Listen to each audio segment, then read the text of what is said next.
गोबां बेबायदि सानाय सुनायखौ लानानै साथाम फिसौ मावरियाफोरखौ खांलांनो आरो फेदेरलांनो दं आंहा। बेनि थाखाय आंहा गोबां दुखु आरो दाहाफोर दं। दिनै बिफा बिमा दंब्लाबो बिमा बिफानि अननायफोरखौ मोननो हायाखिसै उन्दैनिफ्राय। दिनै बे फिसौफ्रा गोबां दुखुफोरजों बेबायदिनो थायो आरो बे फिसौआ दिनै सासे आंनि फिसौ लास्ट गदाय फिसौलाया लेखा फरायला होननानै न'खरनि अबस्थाफोरनि थाखाय लेखा फरायलाबै आं बेंगालर थांनायसै होनोमोन उन्दै समनि। दिनै आंनि फिसौनि थाखाय जेरै एडमिसन खालामनो हायाखैमोन आं, दिनै बेनि थाखाय जायो बिथाङा दिनै बे एडमिसनखौ खालामनो थाखाय जेरै आंनि न'आव फैबाय, बेनि थाखाय आं हाजासे रंजानाय मोन्दों आरो गोजोननाय मोन्दों। हाजासे आं बिदिनो दिनै आंनि फिसौ मावरियाफोर दं आंहा साथाम। दिनै बिसोरहा बिमा बिफा दंब्लाबो बिमा बिफा गैयै उन्दैनिफ्राय लोगो मोनाखिसै। दा गोबां खस्थ'जों आंनो खांबोबाय फेदेरबोबाय बिबाय गाबायलाबो।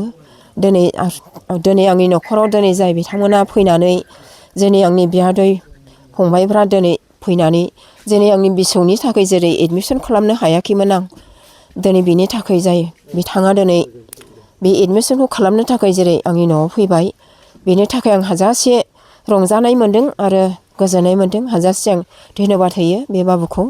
बेनि थाखाय आं हाजासे रोजा रोजा साबायखर थाबाय। इसोरा जेब्लायबो बिनि गासै मावनायाव इसोरा बोर आरो आशीर्बाद होथों, बेनि थाखाय आं आरज खालामदों। आरो बेबायदिनो आंनि न'खराव दिनै गोबां न'खर खांनो थाखाय आंहा गोबां खस्थ'जों जिउ खांलांनांगौ गोनां। आंनि देहाफ्राबो दिनै बेबायदि बोरै अबस्था जालांबाय। गोबां बेबायदि सानाय सुनायखौ लानानै साथाम फिसौ मावरियाफोरखौ खांलांनो आरो फेदेरलांनो दं आंहा।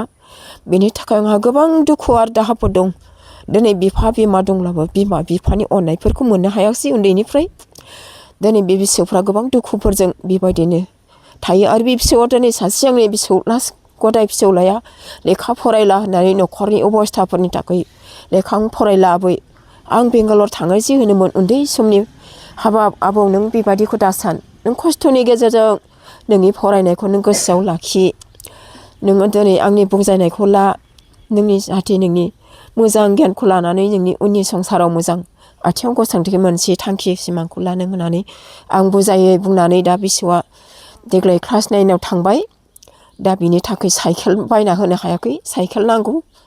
बेबायदि लोगोफोरजों दा हान्थिनानै थांथ'यो दासान्दि। बेनि लागै आं गोबां फिसौनिफोरनि थाखाय बेबायदिनो आसा आरो मिजिं थिनाय दं। आरो सासे फिसौ आङो नोरजिया, दिनै बेबायदि नोरजिया देहाखौ लानानै गोबां खस्थ' खालामनो दं। बे गथ'आ दिनै आरो बे मोननै साबजेक्टआ बेनि गाज्रिजों थांदों। बे मोननै साबजेक्टखौ लिरफिननायाव जेन बे मेनि लास्टआवसो बे मोननै साबजेक्टखौ लिरफिन मोनो। बेनि थाखाय बे लिरफिननायाव जेन बेनि लिरनाया मोजां जानानै बिनि गासैबो मावनांगौ खामानिफ्रा जेन मोजां जालांनो हायो, बेनि थाखाय आं खावलायबाय। आरो दिनै बिसोआ दिनै गोबां बेबायदि नोरजिया देहाखौ लानानै जे दाबसेयाव दंहैयो, बेयाव मोदोमनि थाखाय थांनानै थाखाय गोबां नांगौनि थाखाय जे ट्रेनिं लानो थांदों, बेयाव गासैबो दिनै जाय बिथांमोना बेखौ अननानै बेबायदियाव लांदों, बिसोर बेबायदि फिसौनि खामानियाव गासै हेफाजाब खालामदों आरो सहाय खालामदों। बेनि थाखाय आं आरज खालामबाय। आरो गोबां बेबायदिनो बेयाव बेबायदि आंनि न'खराव फैनानै दिनै जाय आंनि बियादैफ्रा फैनानै गोबां सहाय खालामफैदों आंनि फिसौफोरनि फरायनायाव, बेबायदिनो मदद खालामफैनायखाय हाजासे रोजा रोजा साबायखर थाबाय, धन्यबाद होबाय आं। बे दा देग्लाय दा सेकेन्ड इयार थांगोन, फार्स्ट इयारनिफ्राय दा सेकेन्ड इयार फरायगोन। बेनि थाखाय आं एडमिसन खालामनो हायाखैमोन। दा बेखायनो गोबां बेबायदिनो दुखु आरो सिन्था दंमोन आंहा बे बिसौनि लागै बोरै एडमिसन खालामनानै होनो हागोन। दा एडमिसनाव 6,000 नांगौ होनदों आरो लेखा दं आरो गोबां ड्रेस बायदिसिना बायनो दं आरो स्कुलाव थांनो फैनो लामा हान्थिनो थाखाय साइकेल गैया। बेनि थाखाय बेबायदि थांलाय फैनाय फिरफिलिजों थांनांगौ, गारि भाराफोर नांगौ जाना फैयो। बेनि थाखाय गासैबो इसोरानो हेफाजाब खालामनानै बे बिसौखौ आंनि थांखिसिम जेन बे फिसौफ्रा आंनि बोसोनखौ लानानै जेन फरायलांगोन, बेनि थाखाय आंहा आसा मिजिं थिनाय दं।